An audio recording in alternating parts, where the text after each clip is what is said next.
சேனலை மறக்காமல் சப்ஸ்கிரைப் பண்ணுங்க.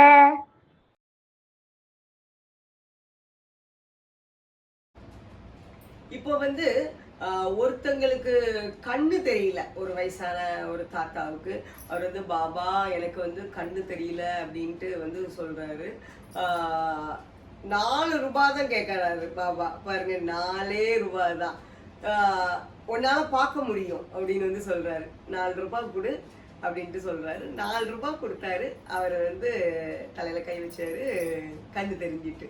ஸோ இப்படி பாருங்க, சிலவங்கள்ட்ட அவர் எவ்வளோ ரூபாவும் கேட்கறது உண்டு. இங்கே 4 ரூபாயில கண்ணும் தெரிஞ்சிட்டு. அப்படி வந்து அது பாபா என்ன நினைக்கிறாருங்கிறது அவங்கவுங்களுக்கு என்ன பண்ணணுமோ அதை தான் பண்ணுவார். இப்போ சொல்ற ஒரு கதை வந்து பார்த்தோம்னா, பாபா பக்தர்கள் வந்து பாபாவுக்கு இவ்வளோ பண்ணணும் அப்படின்னு நினைச்சிருப்பாங்க, பாபாவுக்கு இவ்வளோ கொடுக்கணும் அப்படின்லாம் வந்து. ஸோ அது அப்படி என்ன நினைச்சிருந்தாங்களோ அதை வாங்க ஆசைப்படுவார். என்ன நினைச்சிருந்தாங்களோ அதை மட்டும்தான் வாங்க ஆசைப்படுவார். அதுதான் அதுல ஒரு பியூட்டி. ஸோ அப்படிப்பட்ட கதை. ஓகே, ஸோ அது என்ன கதைன்னா, பிரதான்ங்கிறவங்க வந்து நம்ம லண்டிபாக் இருக்குல்ல, ஷிரடியில. ஸோ அவங்களோட இடமா தான் இருந்து அப்புறம் சன்ஸ்தானுக்கு கொடுத்துட்டாங்க. அவ்வளோ பெரிய பக்தர் அவங்க வந்து. ஸோ அந்த பிரதான்கிறவங்க வந்து என்ன நினைச்சாங்கன்னா, பாபாவுக்கு வந்து 20 சில்வர் காயின் கொடுக்கணும் அப்படின்னு வந்து நினைச்சிருந்தாங்க. பாபா பார்க்க வந்தப்போ அவங்க என்ன பண்றாங்க, ஒரு கோல்டு காயின் வந்து கொடுக்குறாங்க. நம்மளே சில இதுல எல்லாம் நினைப்போம்ல, சில்வர் கொடுக்கறத விட கோல்டு கொடுத்தா மதிப்பு அப்படின்ட்டு. நானே நிறைய நேரம் இதெல்லாம் ஃபேஸ் பண்ணியிருக்கேன். நான்லாம் நினைப்பேன், ஓகே சில இதுக்கு சில்வர் கொடுக்கலான்னு பார்ப்பேன். ஆனா சில்வர் மதிப்பு வந்து நம்ம சில்வர் கோல்டுன்னு பார்க்கும்போது நம்ம அதே ரேட் உள்ளது கொடுத்தா கூட, கோல்டுனா கோல்டு கொடுக்காங்க. இப்போ கோல்டு வாங்குற நிலைமையில எல்லாம் அப்படி ஆயிடுச்சு. முன்னால உள்ள காலகட்டத்துல வந்து கோல்டு நம்ம ஓரளவு கொடுக்கலாங்கிற மாதிரி தான். அப்போ எல்லாருமே கோல்டு தான் ப்ரிஃபரே பண்ணுவாங்க அந்த ரேட்டுக்கு வந்து. ஸோ எனக்கு ஆச்சரியமா இருக்கும் அந்த இது வந்து பார்த்தோம்னா, அதாவது கோல்டு தான் மதிப்பு மாதிரி. நம்ம அதே ரூபாய் உள்ளது சில்வர்ல கொடுத்தாலும் மதிப்பு கிடையாது அப்படி. ஸோ அப்போ அதே மாதிரி பிரதான் நினைச்சிருந்துருக்கலாம், சில்வர் காயினா கொடுக்கறதுக்கு பதில் நம்ம வந்து ஒரு கோல்டு காயினா கொடுத்துருவோம் அப்படின்னு நினைச்சிருந்துருக்கலாம். ஸோ அவர் ஒரு கோல்டு காயின் வந்து கொடுக்குறாரு. ஒரு கோல்டு காயினுங்கிறது வந்து 15 சில்வர் காயினுக்கு சமம். ஓகே, அந்த டைம்ல பிரதான் நினைச்சிருந்தது என்னது, 20 சில்வர் காயின் கொடுக்கறதாக நினைச்சிருந்தாரு. முதல்ல பாபா அந்த கோல்டு காயின் அக்செப்ட் பண்ணாரா? இல்ல. அவர் கோல்டு காயின் கொடுக்க போனோன்னா பாபா கோல்டு காயின் எனக்கு வேண்டாம், சில்வர் காயின் அப்படின்ட்டு வந்து சொல்றாரு. பாபா வந்து நிறைய எக்ஸ்பிளனேஷன்லாம் சொல்ல மாட்டார். அவர்லாம் ஒன்லி 1 வேர்ட் 2 வேர்ட் அந்த மாதிரி தான் அவர் வந்து. So Baba silver coin okay, இவருக்கு ஒரு நோ ப்ராப்ளம். அவர் பாபா என்ன கேட்குறாங்களோ கொடுப்பாங்க. ஷிரடி மக்கள் வந்து அப்படிதான் வாழ்ந்தாங்க. நம்ம வந்து அந்த விதமான பக்தியை தான் நம்ம வளர்க்கணும். பாபா என்ன கேட்டாலும் கொடுப்பாங்க. நீங்க அது பாபாட்ட வந்து அவங்களுக்கு தேவையானது அன்பு தான். ஏதோ பாபா எல்லாத்தையும் வந்து இது பண்ணாரு, எக்ஸ்ப்ளாய்ட் பண்ணாரு அப்படிலாம் ஒன்றும் கிடையாது. ஸோ அவங்க எல்லாருமே பாபா மேல உள்ள ஒரு அன்புல தான் கட்டுப்பட்டு தான் அவங்க எல்லாரும் இருந்தாங்க. ஸோ பாபா என்ன பண்ணாலும் இது அக்செப்ட் பண்ணிடுவாங்க. இன்னும் சில கதைகள்லாம் பார்த்தா நம்மளுக்கு ஆச்சரியமா இருக்கும். ஸோ இவர் வந்து ஓகே அப்படின்ட்டு வந்து அவர் என்ன பண்றாரு, 15 ஏன்னா கோல்டு காயினுக்கு பதில் அவர் கான்செப்ட் அப்படி அந்த டைமுக்கு. ஸோ கோல்டு காயினுக்கு பதில்னா அவர் 15 சில்வர் காயினை வந்து கொடுக்காரு. பாபா இன்னும் 5 காயின் வேணும் அப்படின்ட்டு வந்து சொல்றாரு. ஸோ இன்னும் 5 காயின் கொடுக்காரு. அப்போ கரெக்ட் ஆயிட்டு அவர் முதல்ல பிரதான் என்ன நினைச்சிருந்தாரு, 20 சில்வர் காயின். ஸோ பாபாவுக்கு அதுதான் வேணும் நினைச்சிருந்தது, வந்தாச்சு. அதே மாதிரி இன்னொரு பக்தரும் வந்து ஏதோ 5 ருபீஸ் வந்து ஷிரடியில போய் பாபாட்ட வந்து கொடுத்துருக்காங்க. அவர் இன்னொரு 5 ருபீஸ் கேட்டிருக்காரு. ஸோ அவர் கொடுத்துட்டாரு ஆக்சுவலா. அப்போ வீட்டுக்கு போன பிறகுதான் வந்து அவங்க கேட்குறாங்க, தெரில பாபா வந்து இன்னொரு 5 ருபீஸ் கேட்டாங்க அப்படின்னு சொல்ற பட்சத்துல தான் அவங்க ஒய்ஃப் சொல்றாங்க, நான் வந்து இப்படி மணி ஆர்டர் ஏதோ அனுப்புவாங்க போல, மாசமா வருஷமா ஏதோ ஒண்ணு வந்து. ஸோ அது ஏதோ ரிட்டர்ன் ஆயிட்டா ஏதோ ஒரு கன்ஃபியூஷன். ஸோ அதை தான் பாபா வாங்கியிருக்காரு. அப்படி என்ன நினைச்சிருக்கு, ஈவன் எனக்கே ரீசென்ட்லி அப்படி நடந்துச்சு. நானே ஒரு அமௌண்ட் வந்து ஒரு கோயிலுக்கு வந்து அனுப்புறதா இருந்து அந்த அமௌண்ட் வந்து எனக்கு தெரியாம ரீஃபண்ட் ஆயிடுச்சு. ஸோ அதை எனக்கு ஷிரடியிலேயே வந்து பாபா வந்து ஒரு வகையில் வந்து அக்செப்ட் பண்ணிக்கிட்டாரு. அப்படி அது பாபா வந்து நிறைய விஷயங்கள் வந்து அப்படிதான் அவர் வந்து பண்ணுவாரு. ஸோ இது ஒரு இது கான்செப்ட். ஒன்று, நம்மளுக்கு ஃபர்ஸ்ட் விஷயம் வந்து நம்மளுடைய உடல் நலம் நல்லா இருக்கிறதுக்காக நம்ம பாபாக்கிட்ட தட்சிணா கொடுக்குறோம். அவர் தான் வாங்குறாரு, நம்ம கொடுக்கல. ஸோ அதுக்காக பாபா தட்சிணை வாங்குறாரு. ஸோ அதுக்கப்புறம் வந்து பார்த்தோம்னா ஏதாவது நம்மளுடைய முதல் மாத சம்பளங்கள் கொடுக்காம இருந்தோ, ஏதோ வேற ஒரு சாமிக்கு நினைச்சிருந்து நம்ம பண்ணாம இருந்திருந்தாலோ, ஸோ அந்த மாதிரி விஷயங்கள் அவரை பார்க்க போற நேரத்துல அப்பா வாங்கியிருக்காரு அவர் அந்த டைம்ல வந்து. அதுக்கப்புறம் வந்து பார்த்தோம்னா இந்த இது நம்ம பண்ணணும்னு நினைச்சிருந்திருப்போம். அதாவது பாபாவுக்கே நம்ம இவ்வளவு பண்ணணும் அப்படின்னு யோசித்து இருந்திருப்போம். அந்த இதை நம்ம அதையும் அவர் நம்ம என்ன நினைச்சிருந்தோமோ அதை தான் வாங்குவாங்க ஆக்சுவலா. இப்ப ஈவன் நாங்க ரீசென்ட்லி கூட நாங்க எங்க குருவாயூரப்பர் கோயிலுக்கு போயிருந்தோம். ஸோ குருவாயூரப்பர் கோயிலுக்கு போயிருந்தப்போ அந்த துலாபாரம் என் மகளுக்கு வச்சு பண்ணியிருந்தது. தண்ணி வச்சிருந்தோம் துலாபாரத்துக்கு. நினைச்சிருந்தது நான் தண்ணி தான். அப்போ நாங்க தண்ணி இருக்கா என்னன்னே தெரியல. எனக்கு ஒரு யூடியூப்ல அந்த ஒரு வீடியோல காமிச்சதை வச்சு எனக்கு குருவாயூரப்பர் அதை நினைக்க சொல்றாருன்னு நினைச்சு நான் நினைச்சிருந்தது. இப்போ அங்க கோயில பார்த்தா எனக்கு டவுட்டா இருக்கு, ஒண்ணுமே புரியல. தண்ணிக்கு உள்ளதே கட் பண்ணி வச்சிருக்காங்க. என் பையெல்லாம் கூட அம்மா தண்ணிக்கு பதில் அப்ப இளநிய கொடுத்துருவோம் அம்மா அப்படி அப்படின்லாம் அவன் வந்து சொல்லிட்டு இருந்தான். ஸோ நான் சொன்னேன், அப்படி நம்ம பண்ண முடியாதுடா, அங்க என்ன நினைச்சிருக்கோமோ அதை தான் பண்ணணும், அது குருவாயூரப்பரே பார்த்துக்கிடுவாரு அப்படின்ட்டு வந்து நான் சொன்னேன். பார்த்தா கடைசியில தண்ணின்னு இருந்துச்சு. உள்ள பார்த்துக்க இருக்கிற பட்சத்துல அதுக்குன்னு ஒரு மெஷர்மெண்ட் இது வச்சிருக்காங்க. தண்ணி வச்சு நீங்க தண்ணி நினைச்சிருந்தீங்களா, ஓகே அதுக்குள்ள அமௌண்ட்டை கெட்டுங்க அப்படின்ட்டு. அதாவது நம்ம என்ன நினைச்சிருந்தோமோ எப்படி குருவாயூரப்பர் வாங்குறாரு.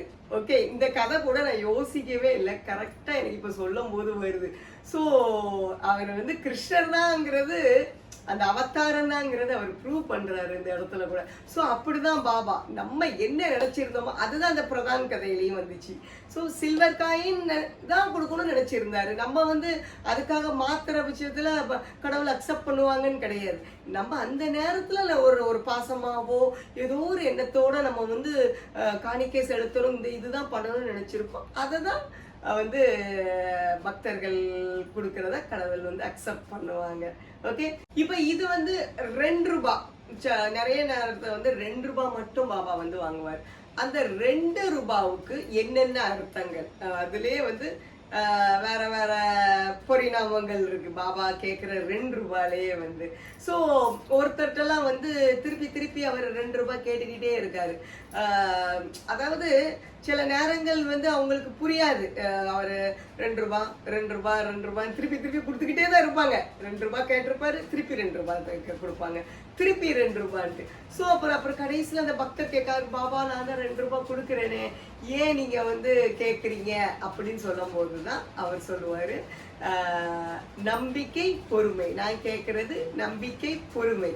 கிட்டத்தட்ட பாபா திருப்பி ரூபாய் கேட்கிறாருன்னா அப்போ எனக்கு அந்த கதைகள் படிச்ச வரைக்கும் எனக்கு ஒரு விஷயம் புரிஞ்சுது. என்னன்னா திருப்பி பாபா ஒரு சேம் அமௌண்ட் கேட்கிறாருன்னா அதுக்கு அர்த்தம் வந்து ரூபாய் கிடையாது, அவர் வேற எதையோ வந்து மீன் பண்றாருங்கிறது அர்த்தம் போல இருக்கு. ஸோ அதுதான் இப்போ ரூபாங்கிற பட்சத்துல அது வேற. ரூபாவா கேட்டுட்டாருன்னா வாங்கிட்டு விட்டுருவாங்க. ஆனா அவர் திருப்பி சேம் அமௌண்ட் கேட்கிறாருனாலே வேற ஏதோ ஒரு அர்த்தம் இருக்குன்னு அது வரைக்கும் பக்தர் அவர் விடுறது இல்லை. அவங்க புரிஞ்சுக்கிறது வரைக்கும் பாபா விடுறதே இல்லை. ஏன்னா அவர் மைண்ட்ல அதுதான், பாபா மைண்ட்ல அந்த 2 ரூபாங்கிறது 2 ரூபாய் கிடையாது. இப்ப நம்பிக்கை பொறுமை அவனுக்கு இருக்கணும், அவன் வந்து அப்படி இருக்கணும் அப்படிங்கிறது. ஸோ அவன் அதை கொடுக்கானா அதை தான் அவர் வந்து செக் பண்றாரு. ஸோ அதனால அவர் 2 ரூபாய் அவர் கான்செப்ட் அதுதான். அப்புறம் அவர் அந்த பக்தர் கேட்கும் போதுதான் நீ நம்பிக்கை பொறுமையை கடைபிடிக்கணும் அப்படின்னு வந்து சொல்றாரு. ஸோ இன்னொருத்தர் பக்தரும் இதே மாதிரி வந்து கேட்கிறாரு, பாபா நீங்க வந்து என்கிட்ட எப்பவுமே 2 ரூபாய் தானே வாங்குறீங்க, அடிக்கடி அப்பப்போ வர்ற நேரமும் புரந்தரேங்கிறது. அவர் ஒரு முக்கியமான பக்தர். புரந்தரே கதை ரொம்ப இன்ட்ரெஸ்டிங்கா இருக்கும். ஸோ அவரு எப்பவுமே என்ன 2 ரூபாய் தானே பாபா வாங்குறீங்க அப்படின்ட்டு வந்து கேட்பாரு. நீ வந்து அப்ப அவர்கிட்ட அது சொல்றாரு, அந்த நம்பிக்கை பொறுமையா இருக்கணும் அப்படின்ட்டு வந்து நீ சொல்லுவாரு. அவர் வந்து பாபா எப்பவுமே நான் அப்படிதான் உங்க இதுலதான் இருக்கேன், உங்க மேல உள்ள நம்பிக்கை உங்ககிட்டயே தான் நான் சரண் அடைஞ்சிட்டேனே பாபா அப்படின்னு வந்து சொல்றாரு. ஓகே, அப்படின்னா நீ வந்து என்ன பண்ணணும் அப்படின்னா, அவர் வந்து சத்தியத்தை நீ வந்து கடைபிடிக்கணும், நீ உண்மையாரு, நான் உன் கூடவே இருப்பேன் அப்படின்னு சொல்றாரு. இது வந்து ஒரு முக்கியமான பாயிண்ட். பாபா வந்து இப்படி அந்த தட்சிணை ரிலேட்டடா அட்வைஸும் கொடுக்குறாரு. அவர் அது முக்கியமான ஒரு பாயிண்ட் சொல்றாரு பாருங்க, நீ வந்து உண்மையா இருக்கணும், உண்மையா இரு, நான் அப்பதான் இருப்பேன் உன் கூட. உண்மையா இருக்கிறவங்களுக்கு தான் பாபா இருப்பாரு, சத்தியத்துக்கு கட்டுப்பட்டு இருக்கிறவங்களுக்கு தான் பாபா கூட இருப்பாருங்கிறது இப்படி அவர் வந்து வலியுறுத்துறாரு பாபா, சின்ன சின்ன விஷயங்கள்லாம். இன்னொருத்தர் வந்து ஒரு சாது போல இருக்கு, அவர்கிட்டயும் பாபா ரூபாய் கேட்கிறாரு போல. அவர் வந்து கோபப்படுறாரு போல இருக்கு, எல்லாருக்கும் கேட்குறீங்கன்னா ஏன்ட கேட்குறீங்க, ஏன்ட ரூபாய் எங்க இருக்கு அப்படின்ட்டு. அது சாது வந்து கோபத்துல வந்து அவர் வந்து சொல்றாரு போல, டென்ஷன் ஆகி, ஏன்னா பாபா விட மாட்டாருல்ல அதனால. அப்ப பாபா சொல்றாரு, ஓகே அதனால என்ன, இப்படி வந்து உணர்ச்சி வசப்படக்கூடாது அப்படின்னு வந்து அவர் பாபா சொல்றாரு. அதாவது அது அந்த சாதுக்கு அவர் சொல்ற பாடம். இப்படியே நிறைய பாடங்கள் பாபா வந்து ஒரு தட்சிணைங்கிற பேர்ல அவர் பண்ற திருவிளையாடல்கள் இருக்கே, அப்பப்பப்பா பயங்கரமா இருக்கும் அந்த கதைகள்லாம் வந்து பார்த்தோம்னா. அடுத்து இன்னொரு பக்தர் வந்து பார்த்தோம்னா பாபாவுக்கு தேங்காய் சமர்ப்பிக்கிறாரு. அவர்கிட்ட அந்த பக்தருடைய ஃப்ரெண்டு வந்து ஷிரடிக்கு போனா பாபாவுக்கு 2 ரூபாய் கொடுக்க சொல்லி கொடுத்து விட்டுருப்பாரு இவர் கையில வந்து. ஓகே, ஸோ அப்போ பாபாவை பார்த்த உடனே இந்த பக்தரும் தேங்காவை சமர்ப்பிச்சாச்சு, 2 ரூபாவை மறந்துட்டாரு. பாபா வந்து அப்புறம் என்ன கொடுக்குறக்கு இருக்கு, இங்க பாபா வந்து நார்மல் ஒரு மகான் மாதிரி நினைச்சுக்கிட்டு அப்படியே தள்ளி வச்சிடக்கூடாது. பாபா வந்து ஒரு மாதிரி மக்களோட மக்கள், அந்த மாதிரி அதுதான் கிருஷ்ணர் மாதிரின்னு வச்சுப்போமே, அதுதான் நான் சொல்றேனே. பாபா வந்து அந்த மக்களோட, இப்ப ராம அவதாரம்ங்கிறது வேற மாதிரி. ஓகே, ஸோ நம்ம மகான்கள்லாம் வேற மாதிரி, அந்த மாதிரி கெட்டப்ல நம்ம யோசிப்போம். இவர் வந்து இந்த கிருஷ்ணர் அந்த ஒரு இதுலதான் எல்லாருக்கிட்டையுமே சகஜமா பழகிறாரு, எல்லா குசுமு வேலையும் பார்க்கிறவர் பாபா, அந்த மாதிரி ஆளுதான் அவரு கொஞ்சம். பட் ஞானியர், பயங்கரமான ஒரு சத்குரு அவர் வந்து ஆக்சுவலா. ஸோ அவர் வந்து இப்போ 2 ரூபாய் கேட்குறாரு பாபா வந்து. அதுக்கப்புறம் தான் அவருக்கு வந்து அப்பவும் ஞாபகம் வந்துச்சுன்னு சொல்ல முடியாது, பாபா தான் சொல்றாரு 2 ரூபாய் கொடுத்து விட்டாங்கங்கிற மாதிரி. அதுக்கப்புறம் தான் அவர் எடுத்து கொடுக்காரு. அப்போ பாபா ஒரு பாயிண்ட் சொல்றாரு, நீ இதுல கூட ஒரு சின்ன 2 ரூபாய் விஷயம், 2 ரூபாய் விஷயத்துல அவர் வந்து ஒரு அட்வைஸ் கொடுக்காரு. என்ன அட்வைஸ், நீ எடுத்திருக்கிற பொறுப்பை ஒழுங்கா பண்ணணும், அப்படி இல்லைன்னா அந்த பொறுப்பை எடுக்க கூடாது. இது எவ்வளவு ஒரு முக்கியமான விஷயம் யோசித்து பாருங்க. ஸோ ஒண்ணு, நீ பொறுப்பை எடுக்க கூடாது, அதுக்கு நீ தான் பொறுப்புன்னு எடுக்க கூடாது. நீ பொறுப்பை எடுத்துட்டே அந்த பொறுப்பை முடிச்சாகணும் அப்படிங்கிறது ஒரு 2 ரூபாய்க்காக. யோசித்து பாருங்க. ஸோ அப்படிதான் இந்த இடத்துல அந்த 2 ரூபாயில அவர் அந்த ஒரு பாயிண்ட்டை வலியுறுத்துறாரு அவருக்கு அட்வைஸா. யோசித்து பாருங்க, அவருக்கு என்ன சொன்னாரு, சத்தியத்தை கடைபிடிக்கணுங்கிறாரு ஒரு பாயிண்ட், ஒருத்தங்களுக்கு நம்பிக்கை பொறுமையை கடைபிடிக்கணுங்கிறாரு, ஒருத்தங்களுக்கு இப்படி உணர்ச்சி வசப்படாதங்கிறாங்க, ஒருத்தங்களுக்கு இப்படி பொறுப்பு எடுத்தினா அந்த பொறுப்பை நீ முடிக்கணும், அப்படி இல்லைன்னா அந்த பொறுப்பை எடுக்கக்கூடாது அப்படின்ட்டு. கிட்டத்தட்ட எனக்கு கூட அப்படி ஒரு பாடம் பாபா புகுட்டினாரு சில விஷயங்கள். நான் கூட அந்த விஷ்ணு சகஸ்ராமம் ஒரு இது சொல்லி கொடுத்துட்டுலாம் இருந்தேன். அப்புறம் எனக்கு ரொம்ப இதாயிட்டு அது சொல்லி கொடுத்து ஒரு 3 months அதுலயே ஃபுல் ஆக்கியபைடு ஆன மாதிரி இருந்தோடனே எனக்கு கொஞ்சம் சரி எனக்கு வேண்டாமோ அப்படின்ட்டு யோசித்தேன். பாபா சொல்லி தான் நம்ம பண்றது, பட் ஸ்டில் அது ஒரு ஞானோதயம் பிறந்த மாதிரி இந்த பாயிண்ட் தான் நினைக்கிறேன். மேபி அந்த ஒரு பொறுப்பு நம்ம எடுத்துட்டு நம்ம வந்து தட்டி கழிக்கிறோமோ அப்படின்ட்டு. ஸோ திருப்பி கொஞ்சம் இன்வால்வ் பண்ணுறதுக்கு முயற்சி பண்ணியிருக்கேன். பட் என்ன கொஞ்சம் வேற ட்ரெயினர்ஸ் வச்சு என்ன சில அக்காலாம் ஹெல்ப் பண்ணுறாங்க. ஸோ நான் கொஞ்சம் சூப்பர்வைஸ் பண்ணுற மாதிரி அந்த மாதிரி கொஞ்சம் ஸ்டார்ட் பண்ணியிருக்கேன். அதாவது இது எனக்கும் சொன்ன பாடம் மாதிரி பாபா வந்து பாபா கொடுத்துருக்க எனக்கு ஒரு பொறுப்பு. ஈவன் அதுக்காக தான் யூடியூப் வீடியோவை கூட நான் பிரேக் பண்ண மாட்டேங்கிறேன்.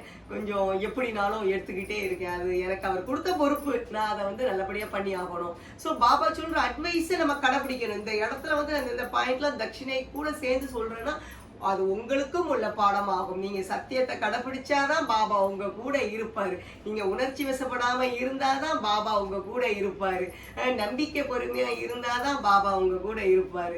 ஸோ இதெல்லாம் வந்து பாபா நம்மளுக்காக நம்ம பொறுப்பை கரெக்டா அவர் கொடுத்த வேலையை நம்ம கரெக்டா பண்ணோம்னா எவ்வளவு பிரச்சனை வந்தாலும் அவரே தூக்கி விடுவாரு. இன்னைக்கு நான் வந்து காய்ச்சல் நேற்று வரைக்கும் இருந்தது. இன்னைக்கு இவ்வளவு தூரத்துக்கு நான் பேசிக்கிட்டு இருக்கேன்னா பாபா எனக்கு நான் பாபா மேல பாரத்தை போட்டு உட்கார்ந்தாச்சு இன்னைக்கு. ஸோ அவர் எனக்கு அந்த எனர்ஜியை கொடுத்துட்டாரு. ஸோ அதுதான் பாபா மேல பாரத்தை போட்டுட்டு எல்லாம் பண்ணுங்க. பாபா சொல்றதை கடைப்பிடிங்க. பாபா என்ன சொல்றாரோ அதை ஃபாலோ பண்ணுங்க. உங்களுக்கு வெற்றி மேல் வெற்றி தான் என்னைக்குமே வந்து. இப்ப இந்த 2 ரூபாய் என்ன ஒரு இது வந்து பார்த்தோம்னா இந்த கதையை நான் இடையில ஏதோ ஒரு இதுல நான் சொல்லியிருக்கேன், எனக்கு ஞாபகம் இல்லை. அதாவது அவன்கிட்ட வந்து 20 ரூபாய் இருந்துச்சு அந்த பையன்கிட்ட வந்து. ஸோ அவன் வந்து 18 ரூபாய் அவன் ஃப்ரெண்டுகிட்ட கொடுத்து வச்சுட்டு அவன் 2 ரூபாய் வச்சுக்கிட்டான். அதாவது பாபாட்ட சொன்னோம்னா நம்ம 2 ரூபாய் கொடுத்துக்கிடலாம். திருப்பி பாபா ரூபாய் கேட்டாருன்னா உண்மையாவே என்கிட்ட இல்லை அப்படின்னு சொல்லிடலாம். எப்படிலாம் யோசிக்காங்க, கடவுளையே ஏமாத்த பாக்குறாங்க அவங்க வந்து. ஸோ கடவுளுக்கு தெரியாம இருக்குமா இந்த பாயிண்ட் எல்லாம் வந்து. ஸோ அதே மாதிரி 2 பேரும் போய் நிக்காங்க. பாபா அதே மாதிரி ரூபாய் கேட்கிறாரு. அவர் அதே மாதிரி ரூபாய் கொடுத்தாச்சு. ஃபர்ஸ்ட் 2 ரூபாய், திருப்பி ரூபாய் கேட்கிறாரு. திருப்பி வந்து அவன் இல்லைன்னு சொல்றதுக்கு முன்னாலேயே பாபா நீ வேணா அவன்கிட்ட இருந்து வாங்கித்தாயே. அவன் 2வது தடவை அவன் 2 ரூபாய் கேட்கல, 18 ரூபாய் தான் கேட்காரு. இது எப்படி இருக்கும் அவனுக்கு? 18 ரூபாய் தான் கேட்கிறாரு. நீ வேணா அவன்கிட்ட இருந்து வாங்கித்தாயே அப்படிங்கிறார். அந்த சீனை யோசித்து பாருங்களேன், எப்படி இருந்திருக்கும், அவன் ஃபேஸ் எப்படி ஆயிருந்திருக்கும். ஸோ இது வந்து என்னது, இப்படி ஏமாத்த கூடாது அப்படிங்கிறத பாபா உணர்த்துறாரு. ஸோ இது கூட இந்த 2 ரூபாயில ஒரு பாடம். அப்ப அவருக்கு தனக்கு தெரியுங்கிறத வந்து அவர் காமிக்காரு ஆக்சுவலா அந்த இடத்துல வந்து. ஸோ அதே இது இன்னொரு இதுல இப்ப இந்த பையன் எந்த பையன் 18 ரூபாய் கொடுத்து வச்சிருந்தாங்களோ அந்த பக்தர் வந்து கொஞ்சம் ட்ரிங்கிங் ஹேபிட்லாம் இருந்துச்சு போல இருக்கு. மேபி அந்த டைம்ல பாபா இவர்கிட்ட 2 ரூபாய் வாங்கியிருக்காரு போல இருக்கு. ஸோ அப்புறம் அந்த பையன் விட்டுட்டான், ட்ரிங்கிங் ஹேபிட்லாம் விட்டுட்டான். ஸோ அந்த பக்தர் வந்து அந்த ஷிரடியில சொல்லிக்கிட்டு இருக்காரு, இப்போ வந்து பாபா என்கிட்ட ரூபாய் கேட்கறது இல்லை, பாபாவுடைய அருள் எனக்கு கிடைச்சிட்டு. ஸோ இப்போ நான் இப்போ திருந்திட்டனால பாபா என்கிட்ட ரூபாய் கேட்கறது இல்லை என்கிட்டலாம் அப்படின்ட்டு அவங்க ஃப்ரெண்ட்ஸுக்குள்ள அவன் பெருமை பீத்திக்கிட்டு இருக்கான். என்கிட்ட மட்டும் பாபா கேட்கல ரூபா அப்படின்னு நம்ம பெருமை பீத்துவோம்ல. பத்தி ஏன் வாண்ட கேட்டிருக்காரு, கேட்டிருக்காருன்னா ஏதோ பனிஷ்மெண்ட் மாதிரியான மாதிரியே இருக்கு பார்க்கறதுக்கு. ஸோ என்கிட்ட கேட்கல அப்படின்ட்டு உடனே அங்க பாபா ஆள் அனுப்பி விட்டாச்சு. அவரை கூப்பிட்டுட்டு வர சொல்லி 2 ரூபாய் தான் அப்படின்னோட 2 ரூபாய். ஸோ இப்படியும் பெருமை பீத்த கூடாது அப்படிங்கிறது. ஸோ பாபா வந்து சித்த சுத்தி, அந்த மன தூய்மை, அவருடைய பக்தர்களை அவர் வந்து அதுதான் ரொம்ப கான்சென்ட்ரேட் பண்ணாரு. நம்மளுடைய மன தூய்மை அடையணுமா, அதுக்காக தான் திருப்பி திருப்பி திருப்பி பக்தர்களை வந்து அவர் செதுக்கிக்கிட்டே இருப்பார். அது புரியாத பக்தர்கள் வந்து தெய்வீக சிலையா வராம வேஸ்டா போயிடுறாங்க. ஆக்சுவலா பாபா வந்து ஒரு தெய்வீக சிலையா தான் நம்மளை செதுக்க முயற்சி பண்றாரு. சில நேரங்கள் வந்து அந்த சிலை வந்து அதுக்கு எத்தாப்புல ஈடு கொடுக்கலன்னா அது வேஸ்டா போயிருது, அப்படித்தானே? ஸோ சிலையா எது வருமோ அது சிப்பி கையில இணங்கி வர சிலைகள் தானே தெய்வீக கலையோட வெளியில வரும். ஸோ நம்மளுக்கு சிற்பி பாபா தான். நம்ம பாபா சொல்றபடி இந்த கருத்துக்கள்லாம் நம்ம கேட்டுக்கிட்டே வரணும். பாருங்க, ஒரு 2 ரூபாயிலேயே ஒவ்வொருத்தங்களுக்கும் ஒவ்வொரு என்னென்ன அறிவுறுத்தி இருக்காரு. ஸோ தட்சிணையில எவ்வளவு இது வருது பாருங்க. வாமன அவதாரம் அவர் எப்படிலாம் வாமன அவதாரமா எடுத்திருக்காரு பாருங்க. ஸோ நெக்ஸ்ட் என்ன